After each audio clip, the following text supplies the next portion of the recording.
Right, hello, hi everyone. This week, what I'm going to do, we've got a past paper here, paper two. So this is your language paper two. This is your week three work. I'm going to put up here a walkthrough to help you out with each of the questions. The idea being that you can just pause this video and work through the activities as and when you like. Maybe do a question a day might be the easiest way to do it. First thing you need to go and do is read the two extracts about festivals. Okay, so here you can see this is a picture of a music festival. There's two extracts and they're both on festivals or fairs, different kinds of fairs obviously, because one's from quite a long time ago, one is modern. Right, you've got your cheat sheet here, so this is exactly what you should do.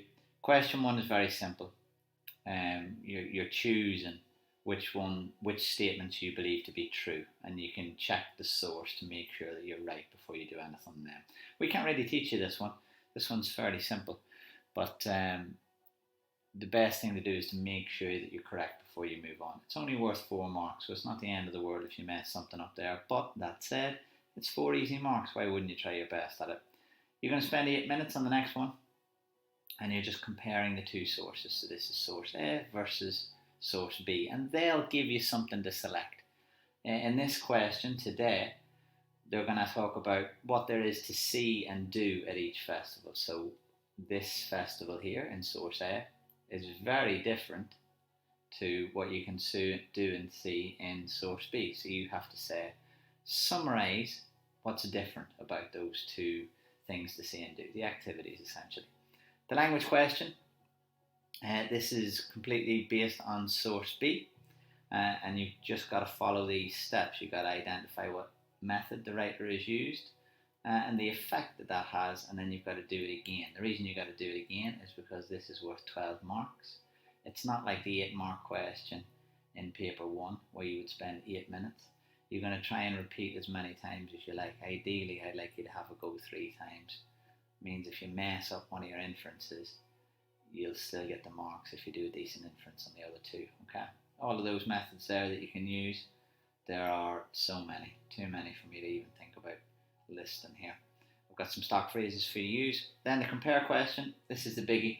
It's worth 16 marks, not quite as big as question 4 in paper 1, but this is all about comparing, and it's all to do with attitudes, and that's why the paper is called Writers' Viewpoints and Perspectives. It's the writer's attitudes, their perspectives, their viewpoint. So we're saying, right, source A, their attitude was, whereas source B, their attitude is, and there'll be something to help us focus on it, okay? You'll see when we go through.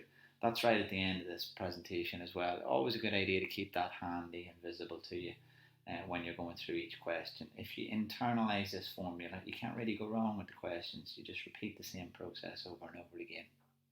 Okay, so here's the presentation. I'll pop this up on the Firefly for you. It's very simple. So you read the festival's extract. Here is extract A, and here is extract, extract B is not here, but you'll see it in a little minute. Extract B, you read second. Okay, so if you read extract A, source A, then you can do question 1 because it's always on source A. You can wait to read source B until we're looking at question 2 if you so wish.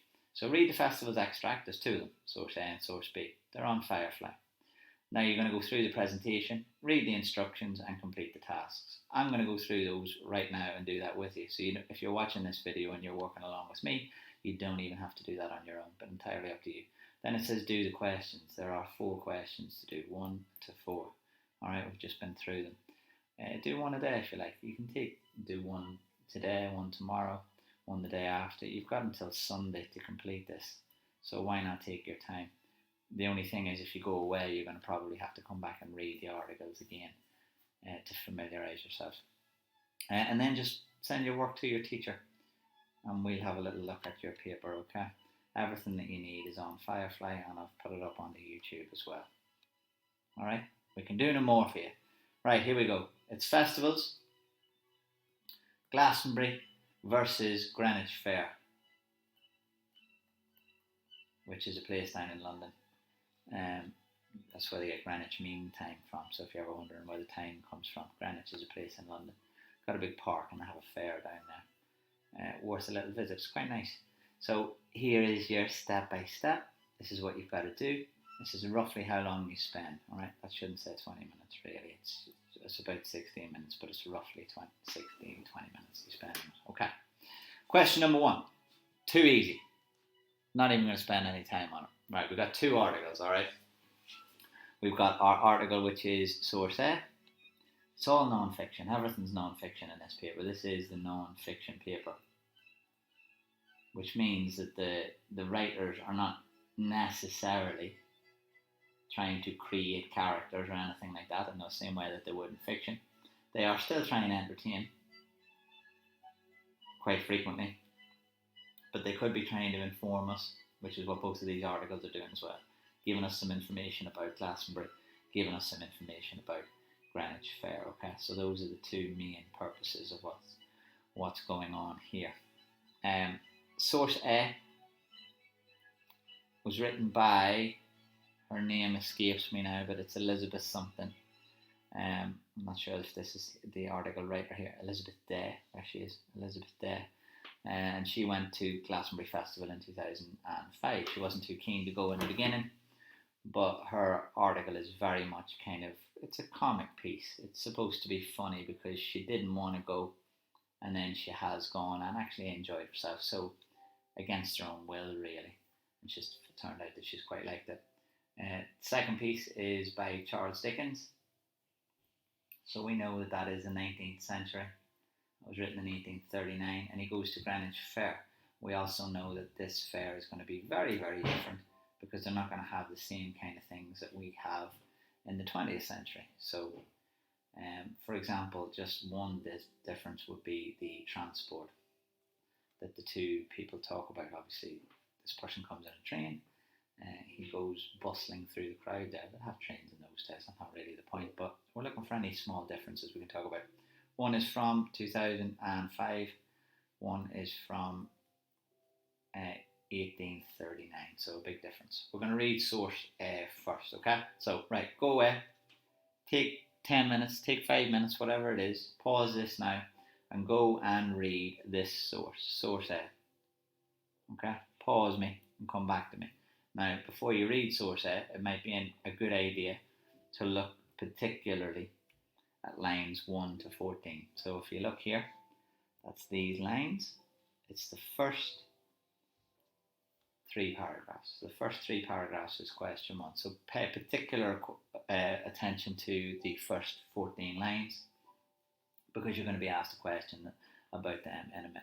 Okay? Pause me, go away and read. Okay, we're back.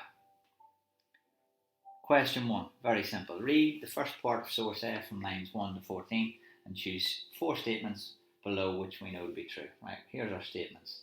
There's always 8. We know that 4 of them are going to be true. One of them might try to mislead you. They try to mislead you a little bit. So I've got to follow my simple instructions. I'm going to read the statements. I'm going to check the source to see if they're true. And then I'm going to pick the ones that I think are true. I'm going to make sure by checking source to see that they are true. Okay, so I'm going to go through them. Here's the statements. Anton is standing in water covered in mud. Anton is being carried away by the current. Glastonbury is a scene of near total devastation. The moorings of the tents are falling down the hillside. The writer is shivering and caught in a thunderstorm. Half-naked people are running after their tents. At first the writer was not pleased to be sent to Glastonbury. The writer was not surprised to find it was wet and muddy. Right, first line says, Anton is standing knee-deep in tea-coloured water. Hold on a second, that sounds very familiar. Anton is standing knee-deep in tea-coloured water. That sounds to me like A could be true. Anton is standing in water, knee-deep in tea-coloured water apparently. So I'm going to select A because I think that A is correct. B says Anton is being carried away by the current. Let's keep reading. He is covered in a slippery layer of dark brown mud, like a gleaming otter emerging from a riverbed. The occasional empty of bottle of summer cider wafts past his legs, carried away by the current. Hang on. It's not Anton that's getting carried away by the current. It's this bottle of cider. It's a bottle of cider that gets carried away by the current. So I'm thinking, no, I don't think that one's correct. It says Glastonbury is a near scene of total devastation. I mean, he says, with a broad smile and a strange staring, looking his dilated eyes. Where else but Glastonbury would you find all this? He sweeps his arm in a grandiose arc, encompassing a scene of near total devastation. That sounds familiar. A scene of near total devastation? And he moves his arm to talk about Glastonbury. Glastonbury is a scene of near total devastation. That one sounds like it's about right to me. I'll keep going. In one field, a series of tents has lost its moorings in a recent thunderstorm and is floating down the hillside. Again, that sounds familiar. The moorings of the tents are floating down the hillside. This one I think is quite confusing. So the moorings of the tents are floating down the hillside. I'm going to check it. In one field, a series of tents has lost its moorings and is floating down the hillside. I'm going to come back to that. I'm going to tell you why in a minute. The moorings, they're like the little pegs that go through like a loop in the tent to hold it into the ground. Now, here it says the tent has lost its moorings and is floating down the hillside. So it sounds like the tent's floating down the hillside. The moorings, on the other hand, might not be floating down the hillside. They're stuck into the ground. So I'm not sure about that one. I'm going to come back to it though, because I can use a process of elimination. If I'm not sure, if I don't like the sound of it, I go on and think, is there one that sounds more true? Because I think that sounds okay at the minute. But I think it could be talking about the tent rather than the moorings floating down the hillside. It says the writer is shivering and caught in a thunderstorm. The tents are being chased by a group of shivering, half-naked people who look like survivors of a terrible natural disaster. Hang on, it says the writer is shivering. Here it says they're being chased by half-naked, shivering people who look like survivors. But that's not the writer. She doesn't say, I am. Half-naked people are running after their tents. Hold on. Half-naked people are being chased. I know that's right then. That's got to be one, hasn't it? Which means that it could be D, but I'm going to check G and H first. At first, the writer was not pleased to be sent to Glastonbury. When I was told that the Sunday Telegraph was sending me to experience Glastonbury for the first time, my initial reaction was one of undiluted horror. Now that sounds to me like this one is correct, which means I don't even have to read the last one. I could read it and check. I will. The writer was not surprised to find it was wet and muddy. Still, I thought at least the weather was good. England was in the grip of a heat wave. Well, it says there's a heat wave here, so that can't be right. She thought it was going to be quite sunny, which means that this one is a confusing one that they set there as a trap for you. It's not the moorings that are floating away. It's the tents that are floating away. It's a little trap for you. They've set that. It's quite cruel. Sometimes they do these things. Okay, I think I've got 4 out of 4. Let's check. Oh.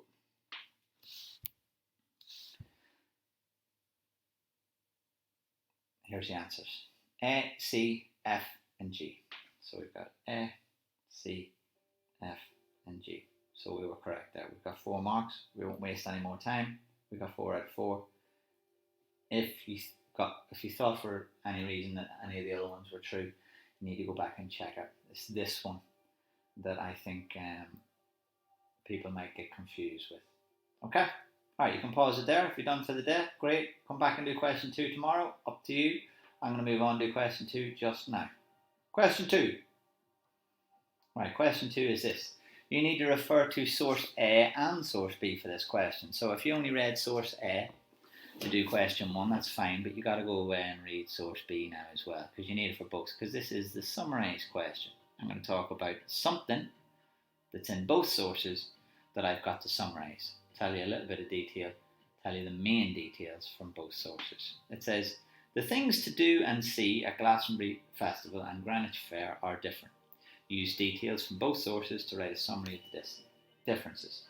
So what can you see, what can you do at both Greenwich Fair and Glastonbury Festival, or what can you do only at this one and not at this one? Okay, so it has to be similar or different. The things to see and do are different Write a summary of the differences. Now it wants us to focus on differences, but we can talk about similarities as well if we like, because we're writing a summary. Here's my step by step.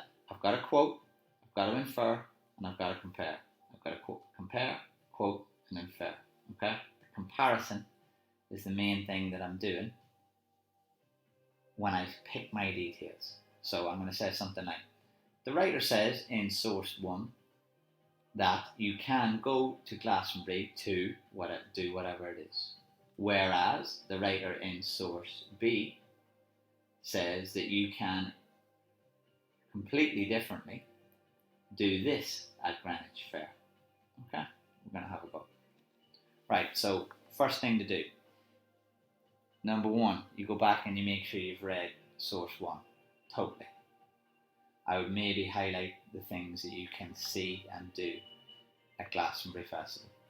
Number 2, I'm going to read Greenwich Fair. And I'm going to say, what are the things that I can see and do at Greenwich Fair? And I'm thinking about the differences. The question says the differences. So what can I do at Glastonbury that I can't do in Greenwich Fair? What can I do at Greenwich that I can't do at Glastonbury? What is it that makes them different? This one is 2005. This one is 1839. They're bound to be completely different. Completely different. Okay, so things to see and do. I've put one example in here already, and I'm going to go through it with you. Here's the question again. You need to refer to source A and B. It's totally different what you can do at Glastonbury and Greenwich. Let's write a summary of the differences. Right? I've got my little checklist here. Let's prepare.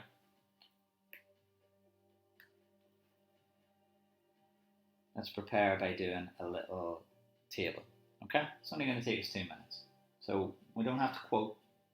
I've quoted my example. So here's the things to see and do at Glastonbury. One of the big things at Glastonbury is the bands. She says you can go and see Elvis Costello, Coldplay, The Killers. But when Dickens talks about Greenwich Fair, although there are bands, they're a little bit different. And the principal thing they're doing, he says in the very first paragraph, is running up and down the hill. The principal amusement means the main amusement. The first is to drag ladies up the steep hill and drag them down again. Okay, so if I compare, let's look at the bands here for example. So the bands, there are lots, and they're playing over the top of each other. If you have a little read, you'll be able to find. I think the word that Dickens uses to describe it is cacophony, which is when there's, I don't know, you ever walk into a music practice room and 4 or 5 different people are practicing their pieces at the same time and they're all overlapping each other. It's horrible because you're trying to listen to too much music at the same time and it's all different kinds of music. So it makes a little bit of a racket. What other things can I see and do in Glastonbury? Well, she says you can get married. There's a wedding chapel.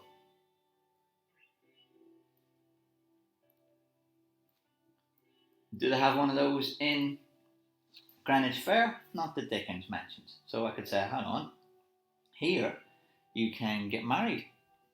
There are people that go and get married at Glastonbury for whatever reason.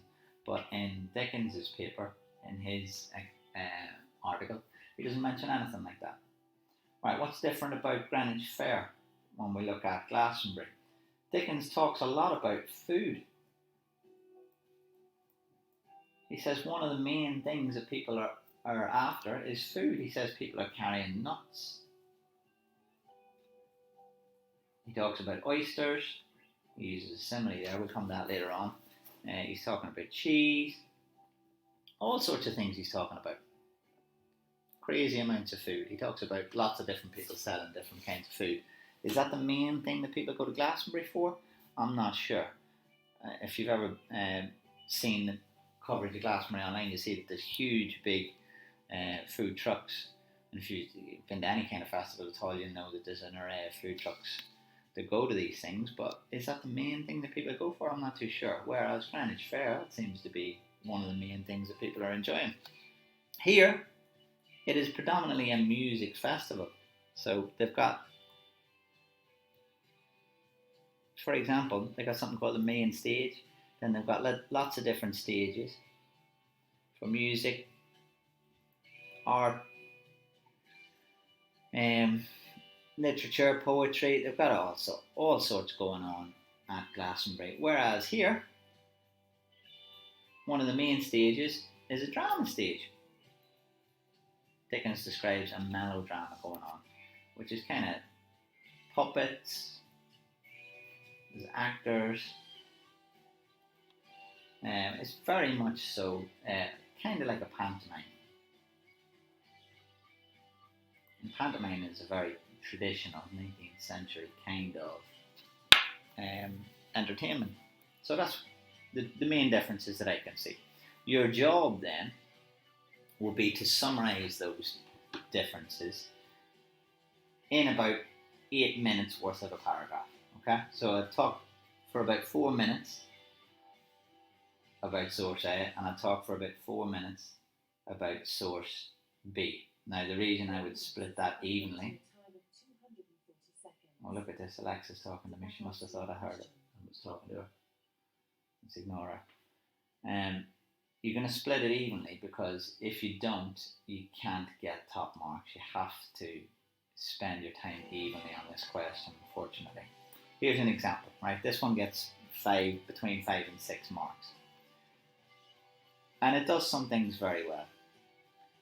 You can see it's not a hugely expansive piece of writing, it's a very small paragraph. It says the main thing to see in here at Glastonbury is music, with a list of the top bands, including the rock band The Killers and Coldplay. At Greenwich Fair, there are also bands playing, but the main attraction is the stalls selling toys and food, such as the stalls selling real spice nuts and unbonneted young ladies whose job is to lure you there to buy some. Now you can see, this is not a particularly impressive piece of writing, this paragraph, but this could get 6 marks out of a potential 8, which is an excellent mark, frankly, and it's going to get you to do very well in your language GCSE. Here's why it's done well. It's talked about both sources. It has quoted from both sources. The comparison's not fantastic, but there is the tiniest little bit of inference there about the activities. So it says the main thing to see and do is the music. That's a tiny little inference.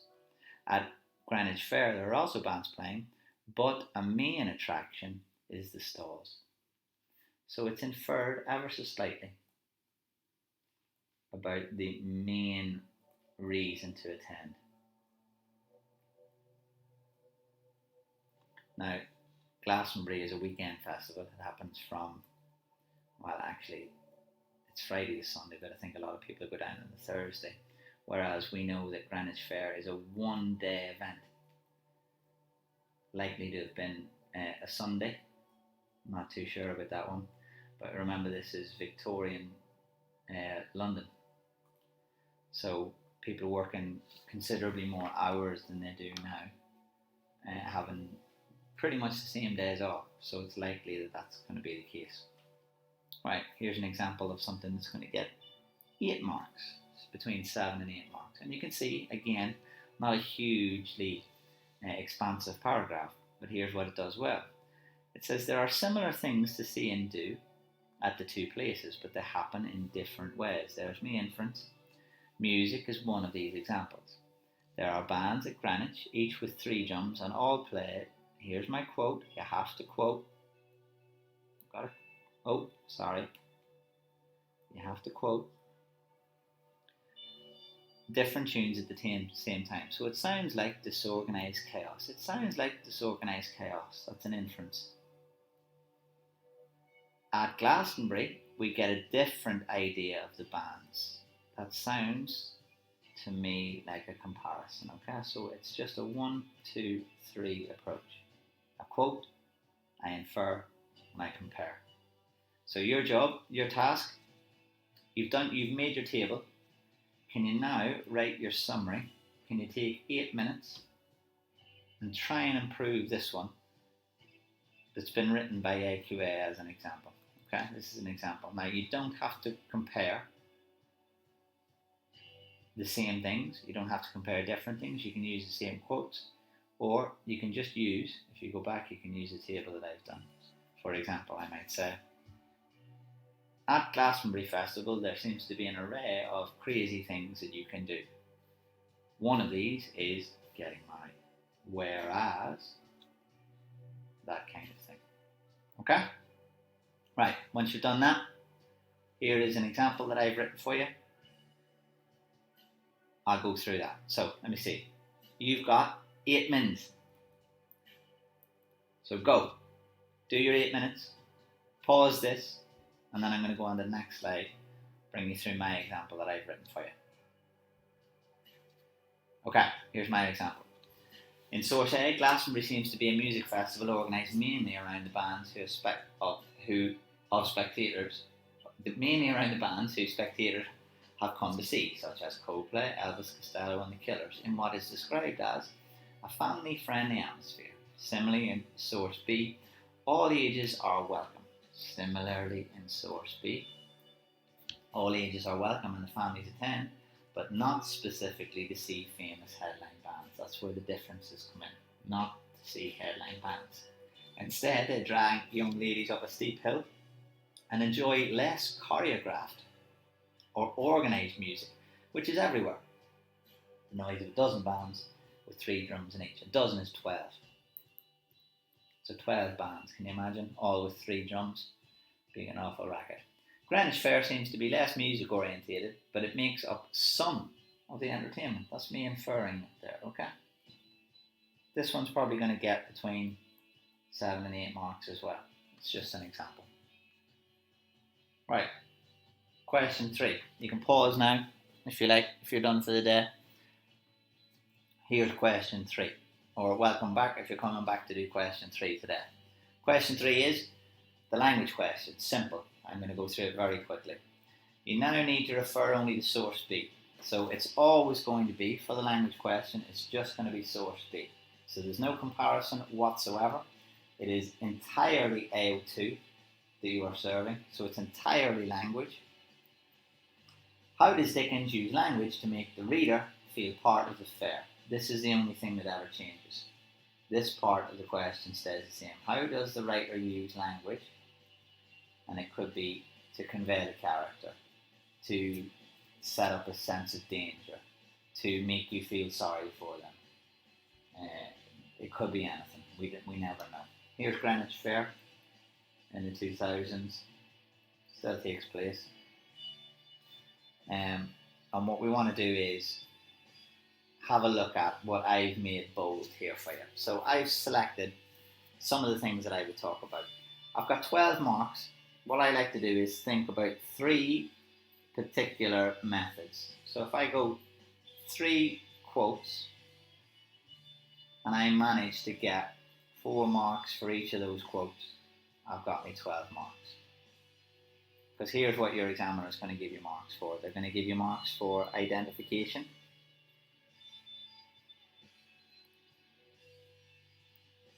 inference, and effect. Essentially, I'll give you an example. Here's the extract. Make sure you read the extract, okay? So I've got line 19 to the end. This is line 19 to the end. Right, go and spend 5 minutes, have a little read of 19 to the end again.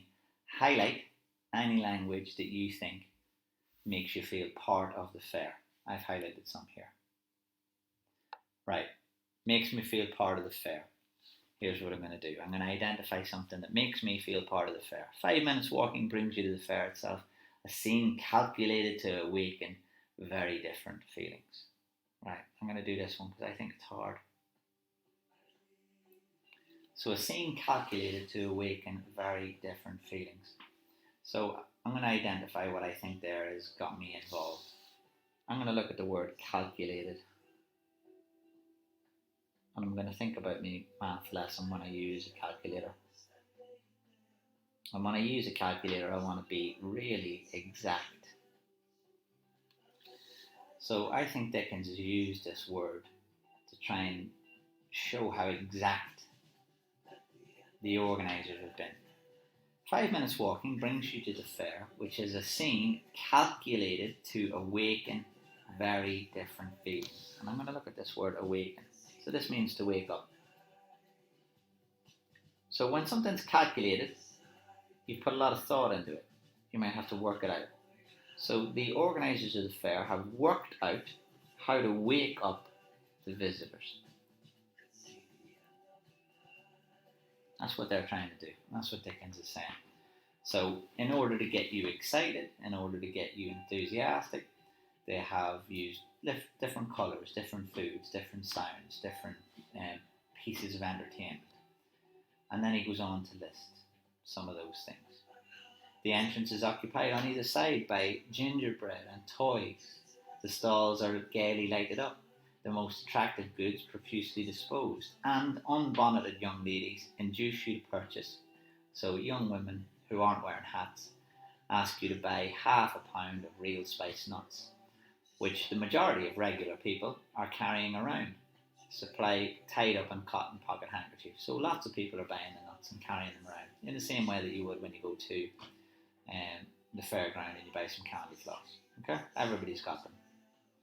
What you might notice, and I would like to talk about, is particularly stylistically when it comes to Dickens, something he uses an awful lot, is his listing. So you can see he starts to list all of the brilliant things. The entrance has got vendors. These are sellers. Vendor is a seller. So somebody at a stall. Vendors of gingerbread. They're well lit up. It's very attractive. There's real spice nuts. Can you see all of this listing of all of the different things that you can buy? Right, I won't labour the point. Look at all of these different things that you can pull out. What I'd like you to do is pull out what I have emboldened or what you have highlighted, and then think about the effect they have. So here's the quotation, first example. I like to do 3. There's so many you can do. The first quote: imagine yourself in an extremely dense crowd which swings you to and fro. Right, look, he's talking directly to me, the reader. Imagine yourself. So that's direct address. That's the method. I should be able to talk about methods because I'm a GCSE student and I know all of the different types of methods that writers use. I've been studying them since I was in primary school. So I can talk about metaphors and similes and onomatopoeia and direct address and hyperbole. All of those things I should be an expert in. I should at least be able to identify them when I see them. I know that this is direct address, and I know that when somebody uses direct address, they're trying to establish a relationship between me and them. So Dickens here, this is Dickens, and this is me. Dickens says, you! So I know he's talking directly to me. So there's a relationship established. He also uses, this is what you call, to be fancy, this is the real word for it, an imperative. But imperatives are just commands in English. So when he says to me, imagine yourself, he's telling me to do something. He's saying, imagine yourself in an extremely dense crowd. And because I'm a genial kind of chap, I go, okay, right, no problem, Charlie boy. I'll imagine myself in a crowd. So I close my eyes and I imagine myself in a dense crowd. If you've ever been on a packed train, if you've ever spent some time working your way through a busy corridor, you know how this feels. So we can empathise. It forces the reader to picture the scene. And I think of myself walking through the canteen at break time, trying to get myself a piece of toast. And what I've got on my way is all of these people who've got exactly the same idea as me, and I'm going to try and weave my way through the crowd. Now, I'm probably going to be swung to and fro. Well, I won't be, because people are lovely, and they'll move out of the way and say, how you doing? But if it was really, really busy, and people were rude, they may jostle me from side to side. And we all know how that feels. So that's essentially what he's doing here. Second one, he says, oysters with shells as large as cheese plates. This one's boring. We know, we can identify similes really easily because we notice the as or the like there. We know that this is going to be metaphorical. We've been doing it since the dawn of time. as large as cheese plates. But you don't know what a cheese plate is. You're thinking, I don't know what a cheese plate is. Let me just tell you, a cheese plate is a big plate, okay? A fairly big plate. Only in contrast to an oyster. An oyster is a tiny little thing. It's a really bad drawing of an oyster. And then the cheese plate is supposed to be like this. Little dish that you put your cheese on. So like a side plate. And he's saying that the oysters are so big they look like cheese plates. So that suggests that the oysters are unusually large. Means that they're rare. You don't get these often. Means that the crowd are going, wow, look at the size of that oyster. Isn't that amazing? So when you go to a fair, you know, sometimes you see people growing huge, big, I don't know, pumpkins or, I don't know, kind of things that people grow in allotments. Marrows is always the one that's the example, isn't it? I don't even know what a marrow is, to be honest with you. No, who's really eating marrows? Like, it's not something that you put in your Sunday dinner, is it? Don't know. Right. Third one. This immense booth with the large stage light in front, so brightly illuminated with lamps. Because we've been trained, because we know word classes, our eye is all immediately caught by the adverb brightly. And then we look at illuminated. Illuminated is an adjective.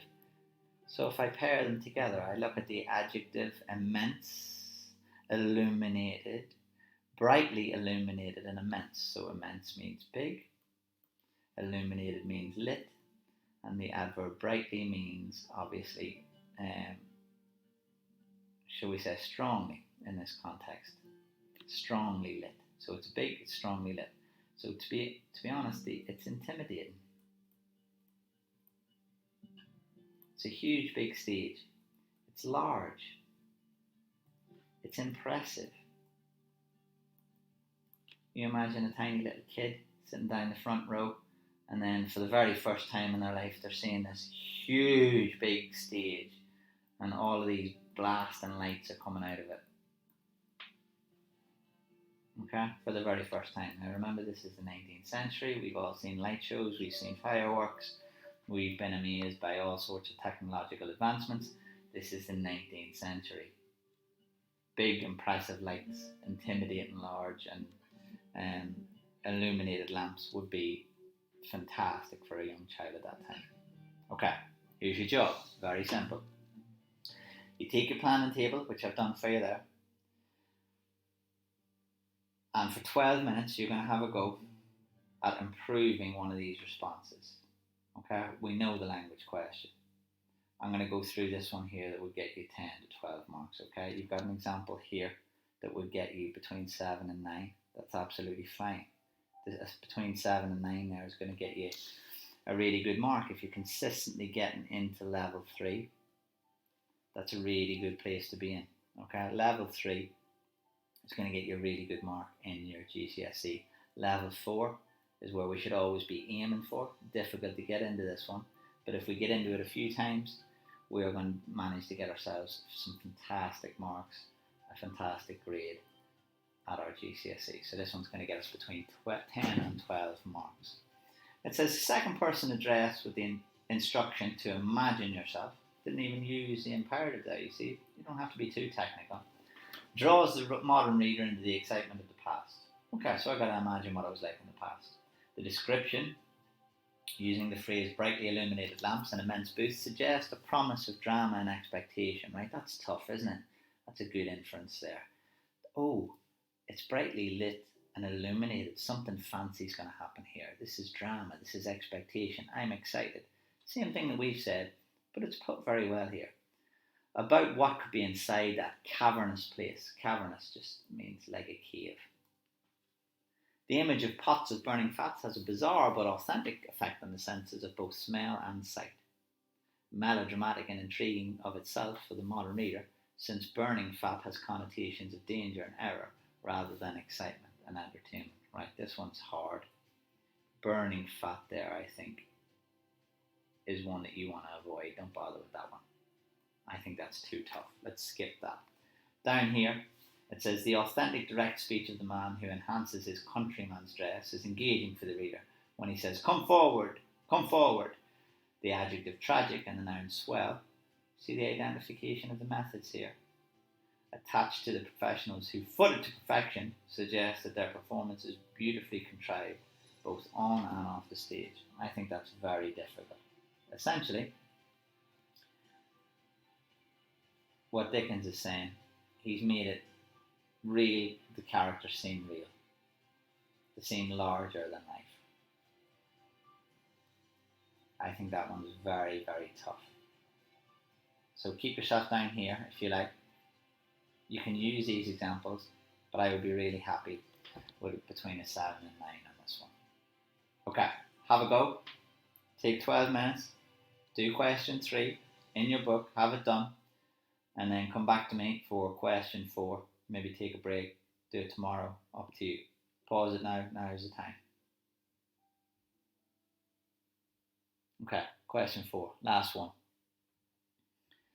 The question is always a comparison. For this question, you need to refer to the whole of source A and the whole of source B. This is the question for which the paper is named. The paper is called Viewpoints. The paper is called Viewpoints and Perspectives.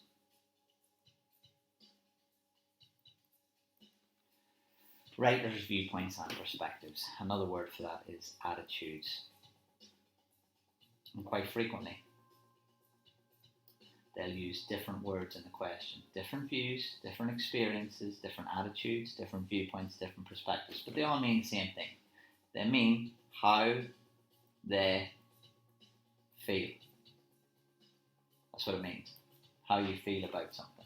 Your view, your perspective, your attitude, your experience. All of those things are how you feel. Okay? So we're just going to talk about how the writer feels. It's 16 marks.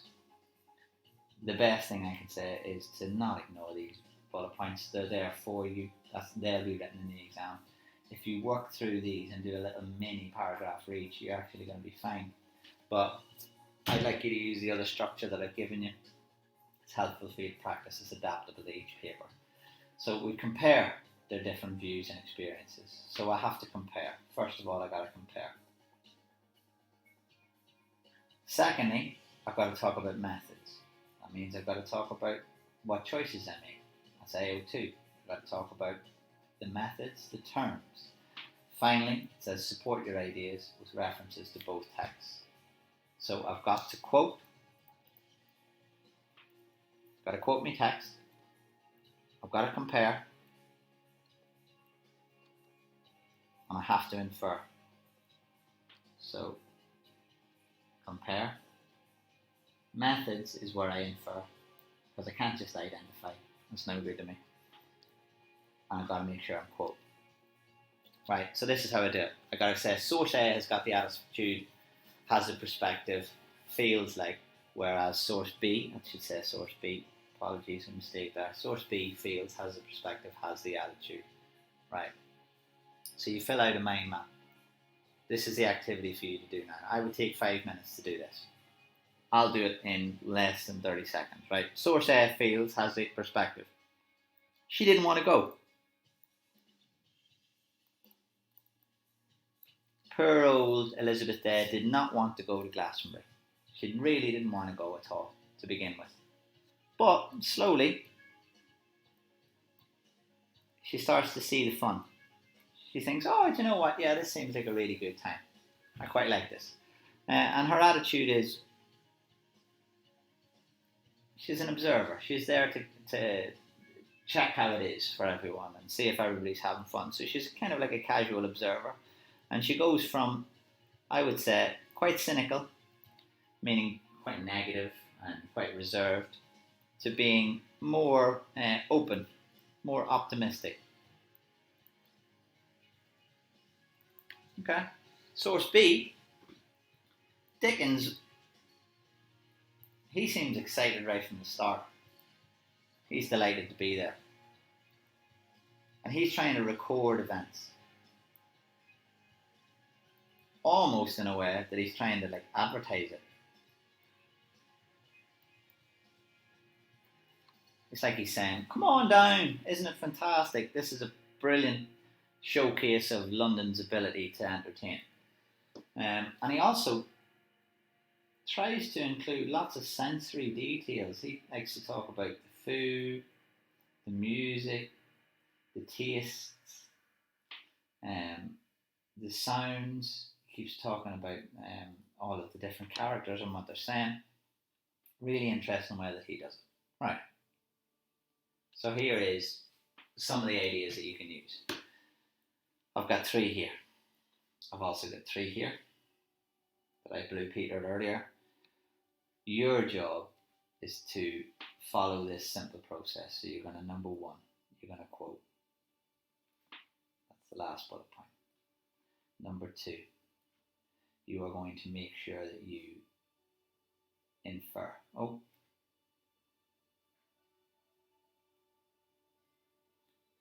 Number 3, you're going to infer about the method they used. And then number 3, you're going to compare. You're going to say, oh, well, source A did this, but source B did this, has this attitude. Okay? And that's how you go. So this is the formula. The writer of source A seems to feel, whereas, let's compare, the writer of source B seems to feel. Now you literally just follow this formula. You cannot go wrong. If your paragraph reads like this, you're fine. So you find a comparison. Here's a comparison for you. Let's say their willingness to attend.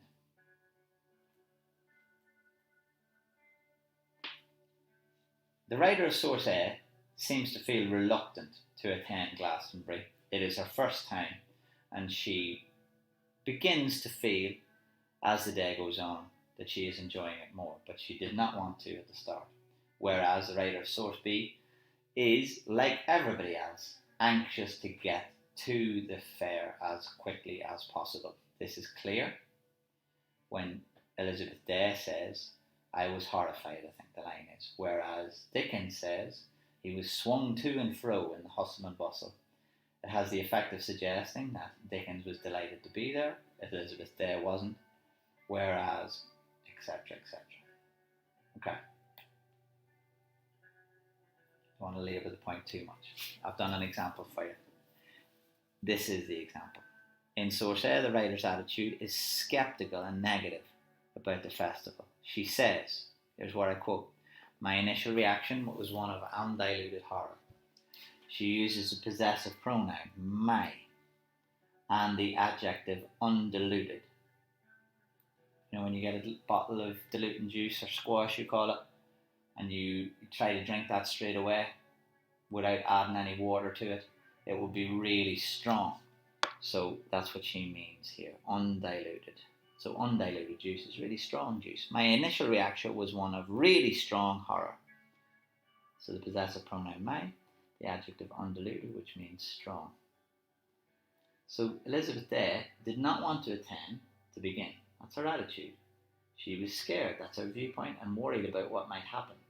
She would have never attended if she was not asked to by her employer. My initial reaction was undiluted horror. The use of the adjective undiluted suggests that her horror was really, really strong. She did not want to go at all. Whereas, comparing, this is where I compare. Whereas,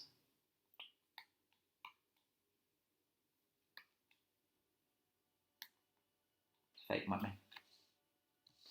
Whereas, the writer in source B, Dickens's attitude is much more positive about the fair from the start. I can see this in the line. Everybody is anxious to get on and be at the fair or the park as soon as possible. He uses the collective noun everybody. And he uses the adjective anxious. So everybody, that even includes Dickens, doesn't it? Dickens is part of everybody. And he is saying that he's anxious as well. So this adjective, anxious, implies, here, I think it implies impatience. He wants to get there quickly. So Dickens' use of the adjective anxious combined with the collective noun everybody suggests that he too wants to get to the fair quickly. He recognises that this is an annual event that people don't want to miss out on, and the attendees, maybe I should have said visitors there, want to be there as early, as quickly, as fast as possible. Right, that's one example. It's one comparison. That's how you plan it out. So I would plan out your response using something like this. I would use this table. I would get myself 2 more examples. One quote, another quote, the method that's used, and the inference I can attach. Then, and only then, would I go after my 16 marks, because I'm going to plan it out. So I'm going to, number 1, quote. Number 2, infer. Number 3, compare. And I'm going to do that times 2. I've already done one example for you. So pull out 2 quotes. Take 5 minutes now. Go and get 2 quotes. Think about what them suggest. What can you infer? What does the writer imply? What method have they used? And then compare it to the other person, to the other writer. What is their view? How do they feel? Different attitudes. This is the wrong question. Ignore this question. I'll fix it on the one that goes out. It's their different attitudes to the festivals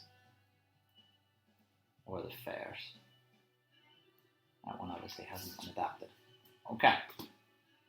You got to quote both sources. You got to do A and you got to do B. You got to talk about methods. That's AO2. And you must talk about attitudes and perspectives, which is a view. You're comparing. So you are comparing. The name of the question is comparing. You are comparing viewpoints. Here's an example. This one's going to get you 12 marks. From Elizabeth Day's perspective, the idea of going to Glastonbury was, quote, undiluted horror, and her use of words like horror, devastation, and terrible natural disaster to describe the scene reinforced this initial view. However, this changes as she realises that the experience is not as bad as she feared, and the language choices vary accordingly.